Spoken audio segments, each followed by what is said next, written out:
Okay, UFC Fight Night, Perez versus Taira. Now, on paper, this does like the worst event ever. Two flyweights headlining and two unranked middleweights as the co-main, but there are actually some really good scraps on this card, and I'll be talking about each fight and how I think it will go down. I will also tell you who I'm likely to bet on. However, this won't be betting advice because I don't want you to lose any money. Anyway, the first fight, Costa versus Shilin. So this fight is Brazil versus China. Both of these fighters are coming off losses. They're both pretty mid-featherweights, not too good. The Brazilian has every physical advantage in this fight. He's taller, he's heavier on fight night, he's got longer arm reach, and he's got longer leg reach. But his biggest advantage is the Spider-Man hair colour. Just look at this picture, man. What is that trim? Honestly, I can see this fight going 29-28 to a boring decision to Costa. It's a pick and fight I probably won't be betting on, but my official prediction will be Costa. Okay, so moving swiftly on, we have a women's fight next. This fight, we have the Swedish decision machine, that is a tongue twister, in Josephine Knutsson versus Brazil's Palastri. Now, Josephine is undefeated, 10-0. Shades of Hamzat maybe? No, not really. Despite having the physical advantages, I think Josephine will win a 30-27 decision. She's never submitted anybody, so I wouldn't predict her to win by submission. Probably just will lay on her, and it'll probably be a very boring fight. Now, with that being said, Josephine Knutsson, my official prediction. Okay, so the next fight we have is between two hot prospects at featherweight. Of course, I'm lying, I'm joking. It is Saragi from Indonesia versus Wilson from America. Despite being an unranked fighter, Saragi does actually have a very big following in Indonesia. Lots of Instagram followers, more than Arnold Allen, more than Sadiq Yusuf, and more than both main event fighters. He's also coming off a win. This means that momentum is certainly in Jacka's favour. Weston Wilson is also very chinny. His past two fights he was knocked out, and Jacka has more than 9 KO wins. Give me Jacka to win this one, probably by decision.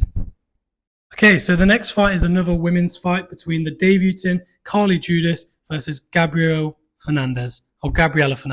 Carly Judas, I heard, is a softball player. Recently transitioned to MMA, which is interesting. This fight will be a low-level fight. Fernandez is the favourite, probably because of her experience. Neither of these fighters are grapplers, but I think Gabriela will have the slight edge because in the ground game. Although Carly Judas, if you watch her fights, she has pretty good boxing.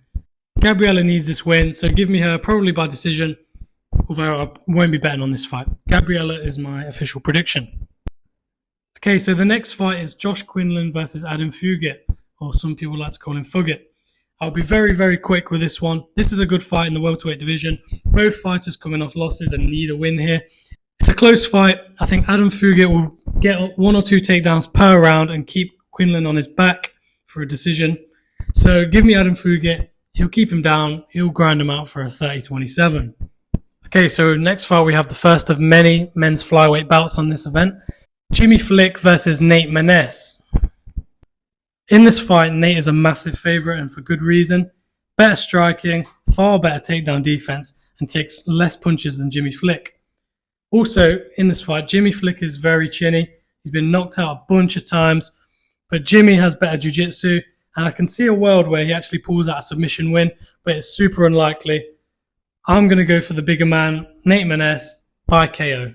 Okay, so we have more men's flyweights now. Russia versus Myanmar. Ulanbekov versus Joshua Van. This is a classic wrestler versus striker. Ulanbekov should be on an 8-fight win streak, but he was scammed by Tim Elliott, as we all know. That was a very dirty fight from Tim Elliott. I like this fight. I really want Myanmar to win because I have friends from Myanmar and they're good people. But give me Ulanbekov to win this fight, probably by submission. He's just going to dominate him on the ground. I can see him getting a 29-28 decision or a submission win. My official prediction is Ulanbekov to win this one. And also, if Ulanbekov wins this one, I think he's only 2 fights away from a title shot, in all honesty. I know Van's unranked, but he wins this one, he might scrape himself into the top 10. He could probably get a top 7, maybe top 5 fight next. And then he's well in title contention, honestly. So this is a big fight for Ulanbekov. I think he's going to win. Going to extend his win streak to, I think, 3 now. But it should be 9 after this. Yeah, give me Ulanbekov to win this one. Okay, so this fight I'm going to keep very, very short, maybe 10-15 seconds. It's handstand versus Armfield. Now, this is a pretty boring fight on paper, but could turn out to be an exciting fight. Handstand is more well-rounded, but Armfield is the better striker. Armfield has really good takedown defense, so I think the fight will stay standing. And that's where Armfield will take control of this fight. He'll dominate him on the feet, and I think he'll get the win. Okay, so we have even more men's flyweights now. Azu Almabayev versus Jose Johnson. Now, Jose Johnson really beats the odds in two ways.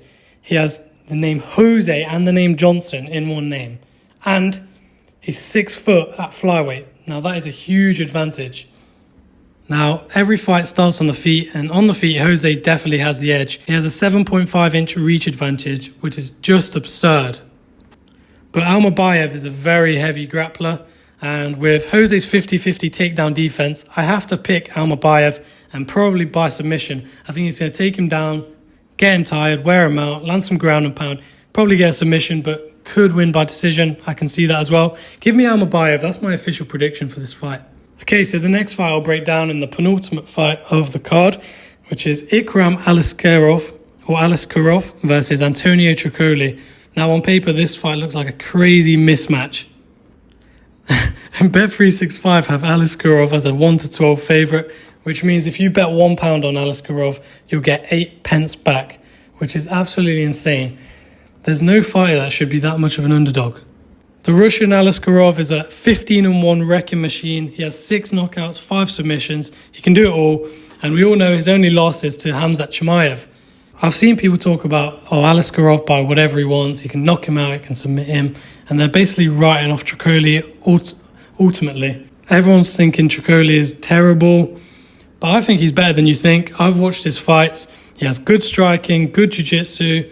Now, I wouldn't include him in your parlays if you are betting, but I like a submission upset, honestly. If I had to bet my life on it, and if I had to bet my bloodline on it, I would say Aliskerov. But don't call me crazy when I say I can see a submission upset for Tricoli. Now, I reckon the odds are probably only 4 or 5% chance, maybe not, 3% chance. But I can see Tricoli getting an upset submission. Maybe a guillotine, maybe a DAS. You never know. I can see it. But my official prediction stands, Aliskerov, knockout. Okay, it's main event time for the fight night. And this one is an interesting one. The UFC just signs Japan's biggest star, and now a Japanese fighter is the headlining a fight night.